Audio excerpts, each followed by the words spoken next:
अस्सलामुअलैकुम वरहमतुल्लाहि वबरकातुहू। Dear students, आज हम करेंगे पार्ट 7 जिसका नाम है गुरु की सीख के प्रश्न उत्तर। इस लेसन की हमने रीडिंग कर चुके हैं, इसका मैंने आपको लेसन को एक्सप्लेन भी कर चुकी हूँ और मैंने आपको इसके शब्दार्थ और पुस्तकारी भी करवा चुकी हूँ। आज हम करेंगे इस लेसन के प्रश्न उत्तर। सभी बच्चे मेरी बात बहुत ध्यान से सुनेंगे और मेरे साथ साथ इसको रीड करेंगे और इन प्रश्न उत्तर को अच्छे समझेंगे और अपनी कॉपी में नोट डाउन करेंगे। तो अब हम क्या करेंगे, लिखित प्रश्न। पहला प्रश्न हमें दे रखा है, गुरु द्रोणाचार्य ने अपने शिष्यों को कौन सा पाठ पढ़ाया। द्रोणाचार्य कौन थे? टीचर थे। और उनके शिष्य कौन थे? बच्चे जो उनसे पढ़ते थे। तो द्रोणाचार्य ने अपने शिष्यों यानी कि अपने स्टूडेंट को कौन सा सबक याद कराया था, कौन सा पाठ याद करवाया था? तो इसका उत्तर है, गुरु द्रोणाचार्य ने अपने शिष्यों को क्रोध मनुष्य का सबसे बड़ा शत्रु है पाठ पढ़ाया। मनुष्य मतलब इंसान, क्रोध मतलब गुस्सा और शत्रु मतलब दुश्मन। तो गुरु द्रोणाचार्य ने अपने स्टूडेंट्स को पाठ पढ़ाया था कि क्रोध मनुष्य का सबसे बड़ा शत्रु है, यानी कि इंसान का सबसे बड़ा दुश्मन कौन है? उसका गुस्सा। ये पाठ गुरु द्रोणाचार्य ने अपने स्टूडेंट्स को पढ़ाया था।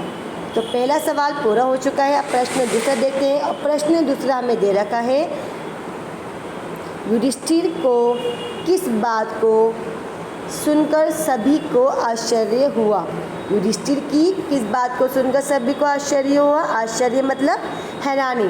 तो युधिष्ठिर ने ऐसे कौन सी बात कही थी कि सभी को सुनकर हैरानी हुई? तो इसका उत्तर है, युधिष्ठिर को पाठ याद न होने की बात सुनकर सभी को आश्चर्य हुआ। जब युधिष्ठिर से सवाल किया गया कि तुम्हें सबक याद हो गया है, तो युधिष्ठिर ने 5 दिन तक यह जवाब देता रहा कि मुझे सबक याद नहीं हुआ है। यह बात सुनकर सभी को हैरानी हो रही थी, क्योंकि एक युधिष्ठिर एक बहुत अच्छा बच्चा था, यानी कि वो एक कुशाग्र बुद्धि का था, यानी कि वो एक बहुत इंटेलिजेंट बच्चा था और वो हमेशा अपना सबक याद करता था। लेकिन इस बार उसे 5 दिन तक सबक याद नहीं हुआ। तो यह बात सुनकर सभी को हैरानी हो रही थी। तो क्लास प्रश्न 2 पूरा हो चुका है। अब हम देखते हैं प्रश्न 3। और प्रश्न 3 हमें दे रखा है, युधिष्ठिर को पाठ किस प्रकार याद हुआ। युधिष्ठिर को 5 दिन पाठ याद हो गया था और उसे पाठ किस तरह से याद हुआ? इसका उत्तर हमें दे रखा है, 5वें दिन युधिष्ठिर को पाठ याद न होने पर जब गुरु जी ने युधिष्ठिर को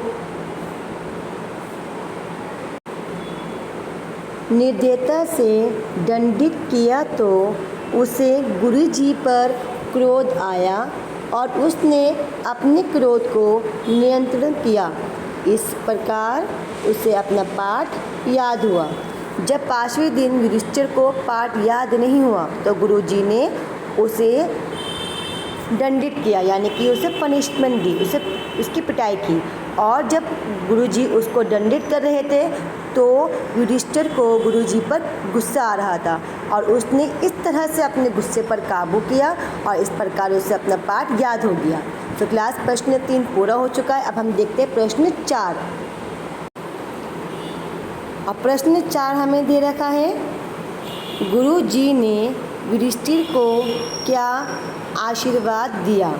गुरुजी ने युधिष्ठिर को क्या आशीर्वाद दिया? इसका उत्तर है, गुरुजी ने युधिष्ठिर को आशीर्वाद दिया कि तुम एक दिन अवश्य महान बनोगे। गुरुजी ने खुश होकर युधिष्ठिर को आशीर्वाद दिया कि तुम एक दिन ज़रूर महान इंसान बनोगे। सो क्लास पार्ट नंबर 7 के प्रश्न उत्तर पूरे हो चुके हैं और आपका लेसन यहाँ कंप्लीट हो चुका है। आपको अच्छे से इन प्रश्नोत्तर, शब्दार्थ और पुस्तकार्य को समझना है, याद करना है और अपनी बुक और नोटबुक में काम कंप्लीट करना है। आज का आपका होमवर्क है, प्रश्न उत्तर याद करिए, अपनी कॉपी में भी लिखिए। आज मैंने आपको पार्ट 7 के जो प्रश्न उत्तर करवाए हैं वो आपको अच्छे से याद करने हैं और अपनी नोटबुक में नोट डाउन करने हैं इन क्लीन राइटिंग में। Thank you. Have a nice day.